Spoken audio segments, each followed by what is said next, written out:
ఆపలేరు. Nobody can stop this flow. Hallelujah, hallelujah. Praise Lord మా, praise Lord. Hallelujah, praise Lord. అందరికీ Lord అండి. Praise Lord, praise Lord, praise Lord. Hallelujah. Hallelujah. కదా మనం అనేక శ్రమలు ఉంటాయని చెప్తాం. అనేక శ్రమలు ఉంటాయి. దాని అర్థం వాటిని ఖచ్చితంగా ఫేస్ చేస్తామని కాదు. ఇప్పుడు చూడండి, నెబుకద్నెజర్ రాజు ఒక పెద్ద మైదానం మీద ఒక పెద్ద విగ్రహాన్ని నిలబెట్టి బబులోను దేశస్తులు అందరినీ కూడా వచ్చి దానికి మొక్కమన్నారు. ఆ సమయం అందరూ ఉంగని మొక్కుతున్న సమయం, వీరు ముగ్గురు షద్రక్ మేషక్ అబేద్నెగో అని పిలువబడుతున్న వారు ముగ్గురు కూడా మొక్కకుండా నించునే ఉన్నారు. వారిని పిలిచారు, వార్నింగ్ కూడా ఇచ్చారు. వాళ్ళు ఏమన్నారు? మేము మా దేవుడైన జీవాధిపతి అయిన దేవునికి తప్ప మేము ఇంకెవరికి మొక్కము అని. అంతమంది ముందు రాజు ఒక మాట చెప్పితే ఆ మాటకి కాకుండా దేవునికి ఒక మాట లోబడుతూ వారి పరిధిలో వారు నిలబడ్డారు. చూసారా? అలాంటి శ్రమ, స్తోత్రం. ఇది సాధ్యం కాదు నిలబడ్డము అంటే, ఇదిగో మన పితరులు చూపించి నిలబడ్డారు, ఇది సాధ్యమే అని. మన కంటికి సాధ్యం కాని దాఖలాలు ఎక్కువ కనిపిస్తున్నాయా? సాధ్యపరిచిన దాఖలాలు కూడా ఉన్నాయి వాక్యంలో.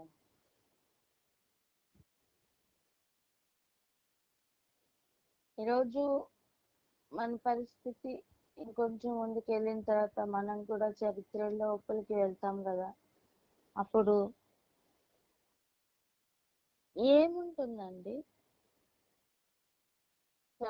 గాలి వచ్చను, వరద వచ్చను, వారు నిలబడ్డారు అన్న సాక్ష్యమా?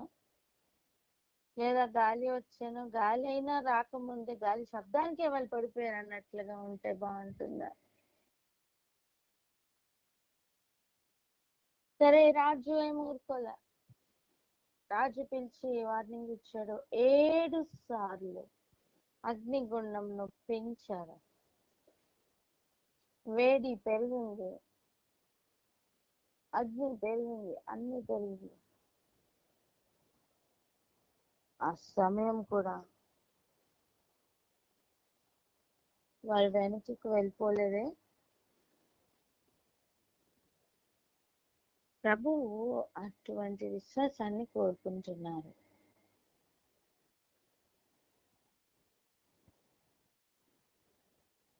ఆ 7 మార్లు పెంచిన ఆ గుండంలోకి వేసేటప్పుడు వాళ్ళ మైండ్ సెట్, మేము పడతాం, ఆ తర్వాత మాకు దేవుడు తన దూతను పంపించి 4వ వ్యక్తిగా ఉండి మమ్మల్ని కాపాడి బయటకు వచ్చిన తర్వాత వెంట్రుక కనీసం ఒకటి కూడా వాసన రాకుండా ఉంటది అని పడే ముందు వరకు తెలుసా? తెలీదు. స్తోత్రం. మరి అలాగైతే ఇప్పుడు అనేక శ్రమలు కలుగుతాయి అని చెప్తున్న సమయం కూడా వారు చంపుతారు. ఎవరు? శ్రమలు కలిగిస్తున్న జనాంగం ఆయన నామం నిమిత్తం చంపుతారు. చంపుతున్నప్పుడు కూడా ఇదిగో ఇలా తప్పించబడతారా లేదా అప్పగింపబడతారా ఎవరికి తెలియదు. ఏది చేసినా ఏది జరిగించినా ఆయన నామ మహిమార్థమైన జరిగిస్తారు. ఈ నిశ్చయతతో మాత్రమే నిలబడాలి. ఆమేన్, ఆమేన్. ఎవరైనా ప్రార్థన అనుకోండి.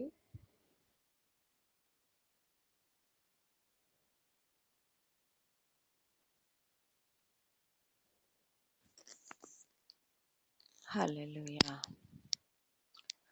స్తోత్రమయ్యా, స్తోత్రం నా తండ్రి ప్రభువా యేసయ్య. అనేక శ్రమలు ఉంటాయి అని సెలవిచ్చిన దైవమా మీకే స్తోత్రంలయ్యా.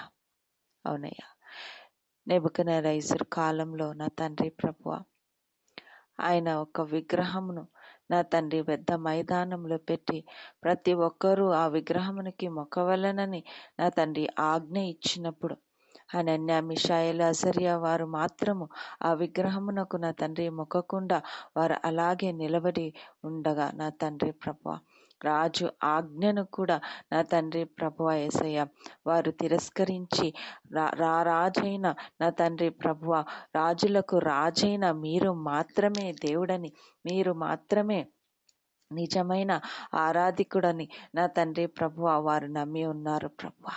నా తండ్రి ప్రభువా, వారు నా తండ్రి యేసురాజా ఆ విగ్రహమునకు మ్రొక్కక నా తండ్రి ప్రభువా మీకు మాత్రమే మొక్కేవారుగా వారు ఉన్నారు ప్రభువా. వారి విశ్వాసం ఎంతో గొప్పదయ్యా. గాలి వీచెను, వాన వచ్చెను, వరద వచ్చెను, ఇల్లు కూలెను అనే స్థితిలో వారు లేకుండా, గాలి వీచెను, వాన వచ్చెను, వరద వచ్చెను, ఇల్లు నిలబడను అనే నా తండ్రి ప్రభువా వాళ్ళు నిలబడ్డారు ప్రభువా. అవునయ్యా, ఈనాడు మా విశ్వాసం ఎలా ఉన్నది? గాలి వీచితేనే పడిపోయే స్థితిలో ఉందా, లేకపోతే వాన వచ్చినా వరద వచ్చినా నా తండ్రి ప్రభువా ఇల్లు నిలబడే స్థితిలో ఉందా అని మమ్మల్ని మేము ప్రశ్నించుకునేవారుగా ఉండాలి ప్రభువా. ఆనాడు ప్రభువా యేసయ్య నా తండ్రి వారు ఆ విగ్రహమునకు నా తండ్రి ప్రభువా వారు మోకరించలేదని, నా తండ్రి నమస్కరించలేదని రాజు నా తండ్రి ప్రభా 7 అగ్నిని పెంచి నా తండ్రి ప్రభువా వాటిలో వారిని వేయమని చెప్పినప్పుడు వారు అనుకోలేదు ప్రభువా యేసయ్య మీరు వారిని కాపాడుతారని. ఆ అగ్ని యొక్క వాసన, ఆ పొగ యొక్క వాసన కూడా వారి మీద ఉండదని వారు ఊహించలేదు ప్రభువా. కానీ వారు నమ్మినది ఒక్కటే, మా దేవుడు మమ్మల్ని కాచి కాపాడుతారు, మా దేవుడు కాచి కాపాడకపోయినా పర్వాలేదు, కానీ మేము మటుకు మీ విగ్రహమునకు మొక్కము అని నా తండ్రి ప్రభువా వారి యొక్క విశ్వాసంలో నా తండ్రి ప్రభువా వారు గొప్పగా నిలబడి ఉన్నారు ప్రభువా. నా తండ్రి అటువంటి శ్రమలు నా తండ్రి రాబోచుండగా నా తండ్రి ఇంకా ఎలాంటి శ్రమలు వచ్చినా కూడా నా తండ్రి ప్రభువా యేసయ్య మేమందరము కూడా నా తండ్రి గొప్ప విశ్వాసము కలిగిన వారమై, నిరీక్షణ కలిగిన వారమై, మీ ప్రేమ చేత నింపబడిన వారమై నా తండ్రి ప్రభువా యేసయ్య గాలి వీచిన, వాన వచ్చిన, వరద వచ్చిన నా తండ్రి మేము నిలబడే వారముగా ఉండాలి ప్రభువా. నీ సన్నిధిలో బలముగా దృఢముగా నిలబడేవారుగా ఉండాలి. ఎక్కడ కూడా మేము పడిపోయేవారుగా ఉండకూడదు ప్రభువా. తండ్రి ప్రభువా అంతటి గొప్ప విశ్వాసము నా తండ్రి యేసయ్య మేమందరము కలిగి ఉండుటకు మీరే కృప చూపించమని, మీరే బలపరచమని వేడుకొంచున్నాం ప్రభువా. చిన్ని ప్రార్థన యేసయ్య అతి పరిశుద్ధ నామంలో అడిగి బ్రతిమాలి వేడుకొంచున్నాం తండ్రి. ఆమేన్, ఆమేన్, ఆమేన్, ఆమేన్, ఆమేన్, ఆమేన్. అందరు చెప్తాం ఆమేన్ అని. ఆమేన్. హల్లెలూయా. ఆమేన్, ఆమేన్. మత్తయి సువార్త 24వ అధ్యాయం 9వ వచనం చదువుదాం. 9.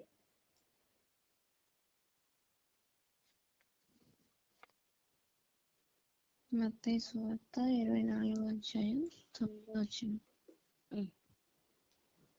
అప్పుడు జనులు మిమ్మును శ్రమల పాలు చేసి చంపెదరు, మీరు నా నామము నిమిత్తము సకల జనముల చేత ద్వేషింపబడుదురు.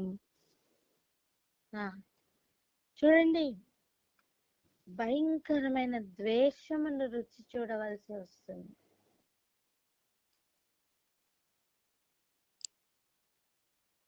జనులందరి చేత ఏమవుతుందట? సకల జనముల చేత ద్వేషింపబడతాయి. సకల జనుల చేత మర్యాద మన్నన పొందుతారని లేదే. అయ్యో, ఈరోజు ఆ స్థితిలో ఉండి, ఆ స్థాయిలోనే ఉండి అక్కడి నుంచి కదలలేకపోతున్న వారికి శ్రమ. ఎక్కడి నుంచి? ఆయన నామం పెట్టుకొని అగ్రపీఠములు కోరుకుంటున్న వారికి సకల జనుల చేత ద్వేషింపబడు కాలం ఒకటి వస్తే అది ఎలా ఉంటుందండి? డైజెస్ట్ అవుతుందా? అవదు.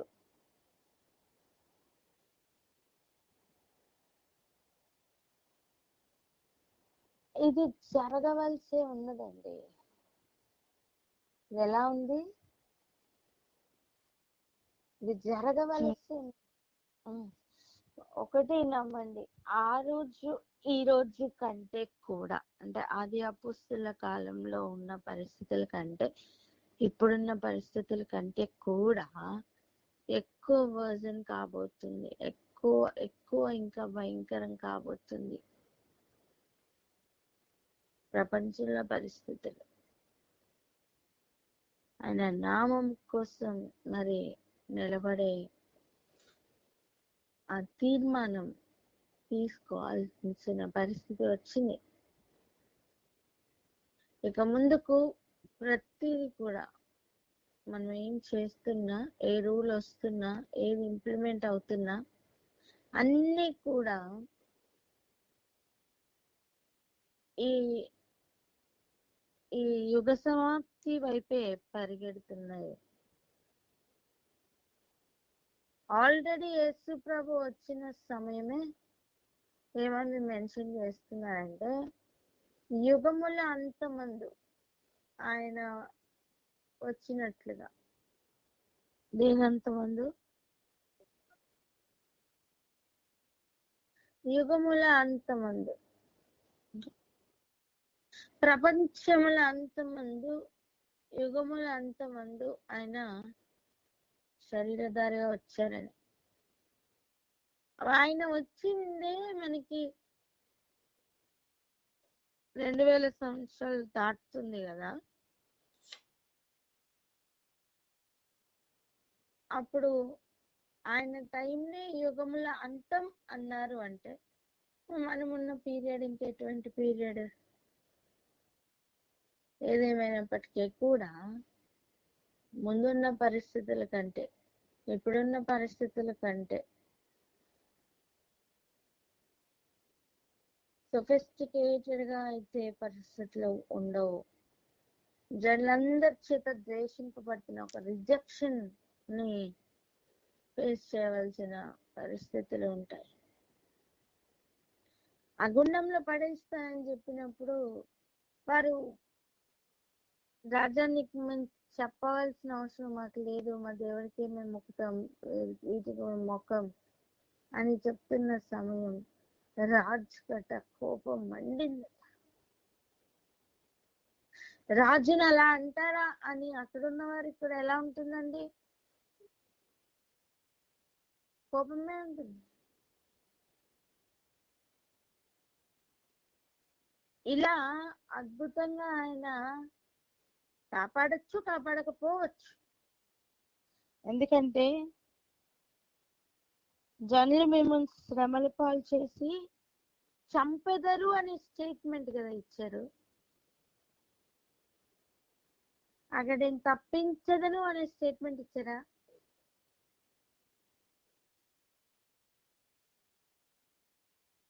చెప్పండి.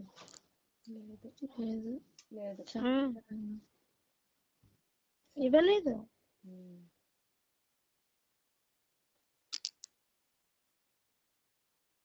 వధకు ఏర్పడుతున్న గొర్రెల యొక్క మంద, ఆ మందకు పెడుతున్న మేత ఇది. హల్లెలూయా, హల్లెలూయా.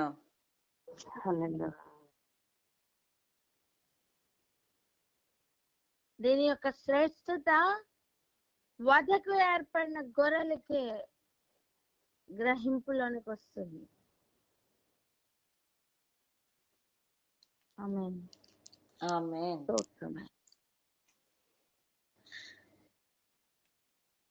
ఇంకొంచెం ముందుకు వెళ్దాం. చూడండి 10వ వచనం. అనేకులు అభ్యంతరపడి ఒకరినొకడు అప్పగించి ఒకరినొకడు ద్వేషింతురు. ఒకరినొకడు ఏం చేస్తారు? కప్పుకోరండి, అప్పగిస్తారు. హల్లెలూయా. ఒకరికొకరు ద్వేషం ఎక్కువైపోతుంది. అనుకుంటున్నావా ఒక ఇంటిలో ఉన్నవారు దాచి పెడతారని? లేదమ్మా, పరిస్థితులు మార్పు కలగబోతున్నాయి. ఒకరు సేఫ్ గా ఉండాలంటే వారు ఏం చేయాలి? ఇంకొకరిని అప్పగించాలి. కానీ వారికి తెలియని విషయం ఏంటంటే వారి సేఫ్టీ టెంపరీ అనే విషయం వాళ్ళకి తెలియదు. వారి సేఫ్టీ ఎటువంటిది?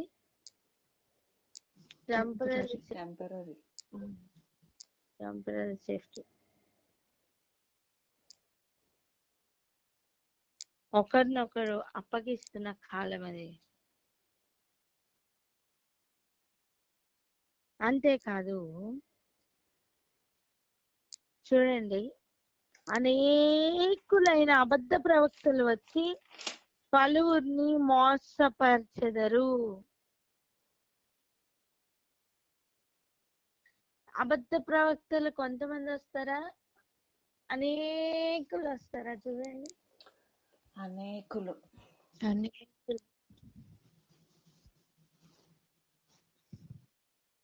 చాలా మందిని వారు మోసం చేయబోతున్నారు. అర్థం, చాలా మంది వారిని నమ్మబోతున్నారని.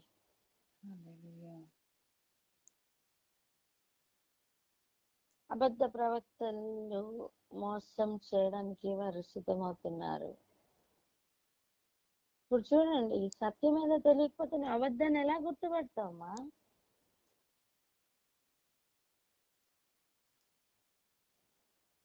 చెప్పండి అన్నమాట. సత్యం ఏదో తెలియకపోతే అబద్ధాన్ని ఎలా గుర్తుపడతావని? సత్యం ఏదో తెలియకపోతే అబద్ధం ఎలా గుర్తుపడతావు?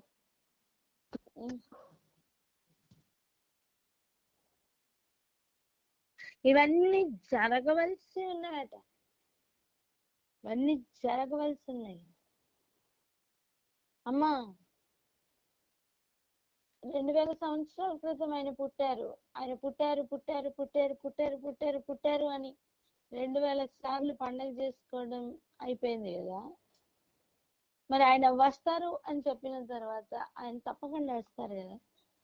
మనం అయిపోయిన దానికి ఎక్కువ ఇంపార్టెన్స్ ఇస్తామా, రాబోతున్న దానికి ఎక్కువ ఇంపార్టెన్స్ ఇస్తామా? జ్ఞానం కలిగిన వారైతే రాబోతున్న దానికోసం నిలబడతారు. జ్ఞానం కలిగిన వారైతే రాబోతున్న దినముల కోసం సిద్ధపాటు కలిగి ఉంటారు. జ్ఞానం కలిగిన వారైతే వారు ఇల్లు కట్టుకొని వాన వచ్చును, వరద వచ్చును, గాలి విసిరను అనే పదములకు ధీటుగా నించుని కానీ వారి ఇల్లు నిలబడెను అనే స్థాయిలో ఉంటారు.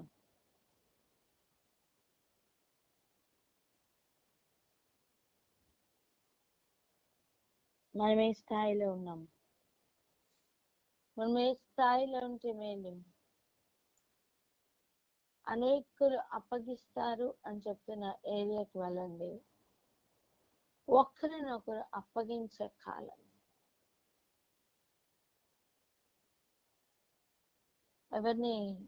ఎవరికి ఎవరి మీద నమ్మకం ఉండని ఒక కాలం. మరి క్రీస్తు కొరకు అటువంటి శ్రమలు ఒక శాంపుల్ వస్తే కూడా నిలబడడానికి సాధ్యం అవుతుందా?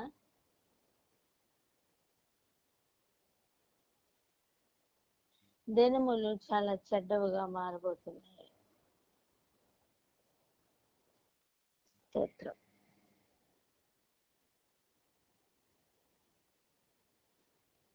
చూడండి, ఒక మాట 12-13 వచనాలు దయచేసి చదవండి. మనం ప్రార్థనలోకి వెళ్దాం. మత్తయి సువార్త 24వ అధ్యాయం 12-13 వచనములు. అక్రమము విస్తరించుట చేత అనేకుల ప్రేమ చల్లారును, అంతం వరకు సహించిన వాడెవడో వాడే రక్షింపబడును. స్తోత్రం. ఆమేన్. చూడండి, అక్రమము విస్తరించడం అంటే ఏంటండి? క్రమము అనేది లేకపోవడమే కదా. ఆయన అనేకమైన ఆజ్ఞలు ఇచ్చారు. కట్టడల్ని ఇచ్చారు, న్యాయ విధుల్ని ఇచ్చారు. అదే పనిగా ప్రతి ఆజ్ఞని కూడా మీరుతున్న కాలం లాగా ఉంటుంది అది.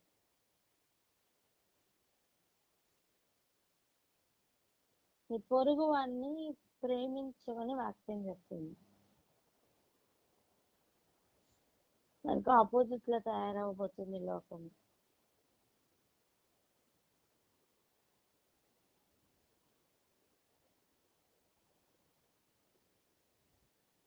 అంతం వరకు సహించిన వాడు ఎవడో వాడే రక్షింపబడను. హల్లెలూయా. హల్లెలూయా. హల్లెలూయా. పలుకుదాం ఏమంట, అంతం వరకు. అంతము అంతము వరకు వరకు ఎవరైతే సహిస్తూ ఉంటారో వారినండి రక్షింపబడేది. హల్లెలూయా.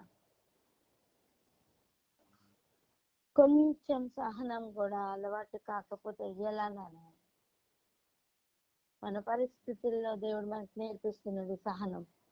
మన పరిస్థితుల్లో దేవుడికి మనకు నేర్పిస్తున్నది మంచితనం. అన్ని ఏరియాలో కూడా కాలంలోనే ఆయన ఎక్స్పెక్ట్ చేస్తున్నారు. అంజురపు చెట్టుకు ఆకులు ఉన్నాయి కానీ ఫలం లేని స్థాయిలో మనం ఎవరు ఉండకూడదు. పరిస్థితులు ఎలా ఉన్నా సరే ఆయన కొరకు నిలబడుతున్న ఒక అనుభవంలో ఉండాలని ప్రభు ఇవన్నీ నేర్పిస్తున్నారు మనకి. అంతవరకు సహించువాడు ధన్యుడు. ప్రార్థన చేసుకుందాం అక్క. హల్లెలూయా. Thank you Jesus. స్తోత్రమయ్యా.